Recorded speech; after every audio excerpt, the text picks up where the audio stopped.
So beautiful. Everybody should come here and enjoy themselves. আসলে এগুলা মেইলে চলে না, মেইল ফ্যাক্টরিতে চলে না, নয়তো এই খালা পাথরগুলো নিয়ে যেত। এই 15 ঘন্টা জার্নি করে বাই আসছি, এসে সংখ্যা যে কমে গেছে। তো আমরা সত্যের আড়ালে মিথ্যে, মিথ্যের আড়ালে সত্য। যে গর্ত করে ওরা চুরের দলেরা সব নিয়ে গেছে। প্রশাসনের অবশ্যই এখানে পাথরগুলো সংরক্ষণের উদ্যোগ নেওয়া উচিত, কারণ প্রত্যেকটি ব্যবসা প্রতিষ্ঠানে কিন্তু দোষ নেমে আসবে। এখনো অনেক সাদা পাথর আছে।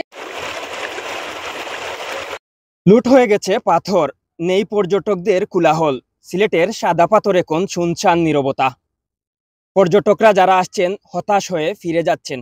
আগের সেই সৌন্দর্য এখন আর নেই। তারা বলছেন এখানে যারা ক্ষুদ্র ব্যবসায়ী যারা আছে তাদের কিন্তু অবস্থা খুবই খারাপ। যদি পর্যটক না আসে তাহলে তো তাদের গড়ে যে তারা খাবার নিবে সেই অবস্থা তাদের নেই।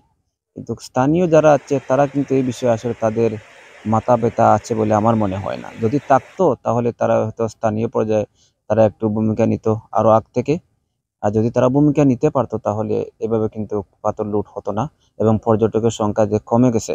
তো আমরা আশা করি এরপরেও যতটুকু আছে আলহামদুলিল্লাহ, যদি সবাই যদি আমরা সহযোগিতা করি তাহলে পর্যটক সিলেটে অবশ্যই সিলেটমুখী যে পর্যটক তারা আসবে।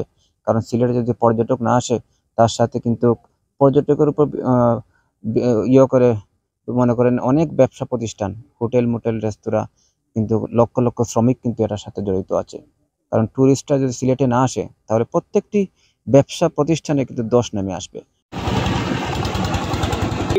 আগের মতন যে পরিবেশটা না, এখন আগের চেয়ে অনেক কমে গেছে, অনেক কমে গেছে। আগে যা দেখতাম অনলাইনে ইনস্টাগ্রামে বা বিভিন্ন ইয়ার মধ্যে দেখতাম, কিন্তু আগের মতো নাই। কিন্তু যতটুকু আছে অতটুকু যদি ধরে রাখে প্রশাসন এবং জনগণ যদি ধরে রাখে, তাতে মোটামুটি ভালো সৌন্দর্য থাকবে আশা করি। কিন্তু তার সাথে যদি আরো ব্যতিক্রম করে ফেলে তাহলে আর কিছু থাকবে না। তো আগের মতন নাই, কিন্তু আগের মতন দেখার কিছু নাই। প্রায় 15 ঘন্টা জার্নি করে বাই আসছি, এসে তাইরপুর এই সুনামগঞ্জ থেকে চলে আসছি। কিন্তু যেটা দেখছিলাম সেটা এখন নাই। আর কিছু কি আর বলবো, বলার মতো আর কিছু খুঁজে পাইতেছি না ভাই।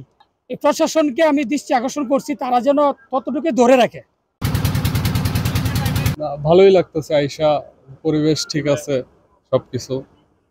সো আমরা আসছি ঢাকা থেকে, আসলাম আজকে, কালকে মেইনলি সিলেট আসছি আমরা। সো এখানে আইসা পরিবার সহ আসছি আমরা। ভালো পরিবেশ, পাথরও আছে মোটামুটি। সো ঘোরার মতো একটা প্লেস, সবাই চাইলে ঘুরতে আসতে পারেন আপনারা।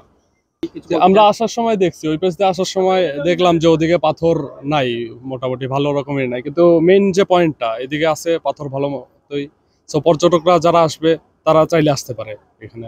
প্রশাসনের অবশ্যই এখানে পাথরগুলো সংরক্ষণের উদ্যোগ নেওয়া উচিত, কারণ যেহেতু এটা পর্যটক স্থান, সো লোকজন এই জায়গায় ঘুরতে আসবে, এটাই স্বাভাবিক। সো যেহেতু আশেপাশের পাথরগুলো চুরি হয়ে গেছে বা লুটপাট হয়েছে, যেহেতু পয়েন্টের পাথরগুলো আছে, সেগুলো সংরক্ষণে অবশ্যই প্রশাসনের ব্যবস্থা নেওয়া উচিত। আমার অসম্ভব ভালো লাগছে। আমি আসার আগে শুনেছিলাম যে আসলে সাদা পাথর চুরি হয়ে গেছে, আগের মতো নেই, তো মনটা একটু খারাপ হয়ে গিয়েছিল যে আসবো কি আসবো না। বাট আসার পরে মনে হচ্ছে যে না, অতটা খারাপ না, এখনো অনেক সাদা পাথর আছে। আমি বলবো সবাই এখানে আসা উচিত, অনেক এনজয় করা উচিত। Even it's so beautiful, everybody should come here and enjoy themself.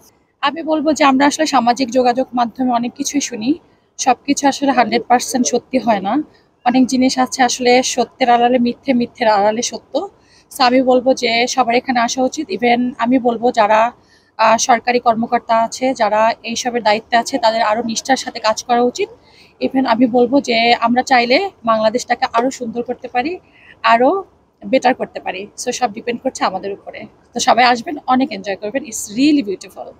খুবই কষ্ট লাগতেছে আসলে, নিজের মনের অজান্তেই কান্না আসতেছে। আমাদের এত সুন্দর একটা পর্যটক স্পট ছিল এই সাদা পাথর, আসলে বলে বোঝানো যাবে না। এই যে এখানে বিভিন্ন মিডিয়া আছে, দেশের মিডিয়া আছে, আসলে এই যে পাথরগুলা এই কয়েকদিনে দেখেন কিছু নাই। এখানে দেশের অন্যতম সুন্দর একটা স্পট ছিল, পাশে মেঘালয় রাজ্য, সবাই আসতো সারা দেশে ভ্রমণ পিপাসুরা। কিন্তু বর্তমানে দেখেন এই যে গর্ত করে ওরা চুরের দলেরা সব নিয়ে গেছে।